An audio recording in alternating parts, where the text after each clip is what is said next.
Sejam todos bem-vindos para mais uma aula do CPC comentado para estudantes.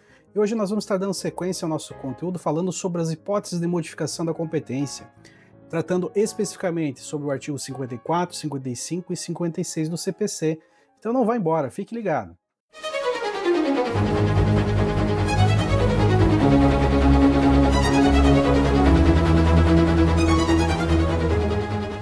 Bom, antes de iniciar a nossa aula, se você tem interesse em participar da nossa lista de e-mail, recebendo um conteúdo exclusivo e gratuito, chamado Diário do Processualista, basta clicar no link abaixo que está aqui na descrição. O conteúdo é gratuito e valoroso.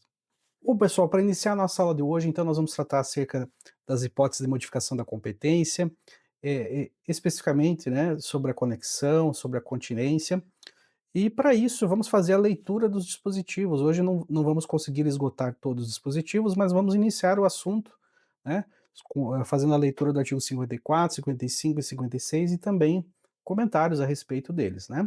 Então vamos começar pelo artigo 54, o qual diz assim, eu vou colocar na tela para vocês acompanharem comigo, ok?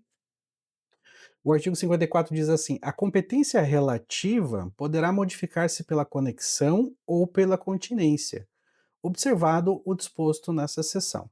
Então percebam que aqui o dispositivo ele já faz uma distinção sobre duas possibilidades de modificação da competência, né, a conexão ou a continência. Bom, antes de iniciar a análise do artigo 54, eu entendo que seja importante nós retornarmos um pouco no conteúdo para recordarmos acerca dos elementos da ação. Os elementos da ação, eles são caracterizados por partes, eu vou colocando na tela para vocês, né? Partes, causa de pedir e pedidos. Então nós temos três elementos centrais da ação. Quando nós falamos em partes, nós estamos falando justamente das partes que estão presentes naquele litígio, né? A parte autora, que está demandando uma ação e pedindo alguma resposta ou alguma solicitação do Poder Jurisdicional, e temos a parte ré, que está respondendo por esse processo, por ter lesionado, causado algum prejuízo a este autor. Quando nós falamos na causa de pedir, nós estamos falando justamente nos motivos que desencadearam, né, que motivaram o ajuizamento dessa ação, né? Por que o autor está propondo essa ação? Qual é o motivo? Quais são os fatos que estão ali sendo tratados naquela ação? E quando nós falamos em pedidos, nós estamos falando justamente daquilo que está sendo requerido pela parte autora em face da parte ré. Ou seja, o que ele está pleiteando na sua ação? O que ele deseja? Por exemplo, se ele sofreu algum dano, alguma lesão à sua honra ou talvez ao seu patrimônio, é natural que nos pedidos haja um pedido, talvez de indenização por danos morais, ou talvez uma indenização por danos materiais, lucros cessantes. Então nós estamos falando justamente daquilo que ele está requerendo da tutela jurisdicional. O que ele quer que a tutela jurisdicional aplique de sanção em face desse réu. Então, feito esses apontamentos, nós conseguimos então seguir adiante na nossa leitura.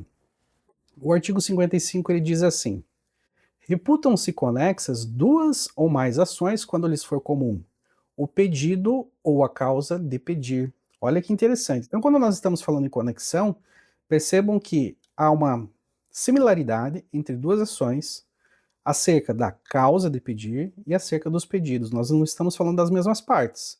Nós estamos falando que essas duas ações têm em comum a mesma causa de pedir e os mesmos pedidos. Continuando. Parágrafo 1º. Os processos de ações conexas serão reunidos para decisão conjunta, salvo se um deles já houver sido sentenciado.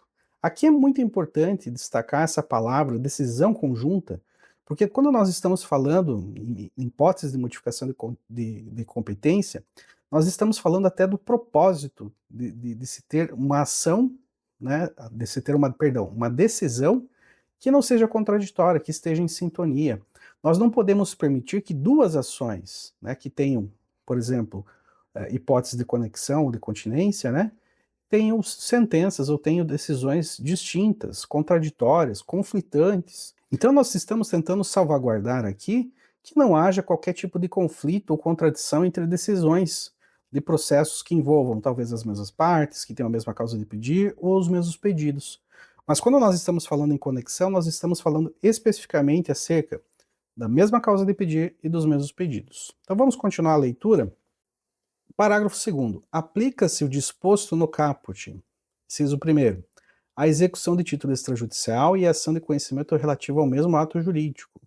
Inciso segundo, as execuções fundadas no mesmo título executivo. Parágrafo 3º. Serão reunidos para julgamento conjunto os processos que possam gerar risco de prolação de decisões conflitantes ou contraditórias, caso decididos separadamente, mesmo sem conexão entre eles. Então, o propósito aqui é trazer segurança jurídica, né? Nós não podemos permitir que as partes também se utilizem do processo para obter algum tipo de enriquecimento ilícito, né? Então, de repente, às vezes uma ação é ajuizada em um determinado local ou em outro local, e às vezes há uma decisão conflitante entre essas duas. Talvez num local ela seja favorável, no outro não seja favorável, então precisamos evitar essa situação. Vamos agora para continência, né? Vamos fazer a leitura do artigo 56. Ele diz assim: dá-se a continência entre duas ou mais ações quando houver identidade quanto às partes e a causa de pedir, mas o pedido de uma, por ser mais amplo, abrange o das demais. Aqui, normalmente, há um pouco de confusão, mas quando nós trazemos para o plano prático e citamos algum exemplo, fica mais fácil a compreensão. Então, por exemplo, se nós pegarmos, por exemplo, uma ação que foi ajuizada, que trata acerca do reconhecimento da paternidade, né, entre o genitor e um determinado filho, né?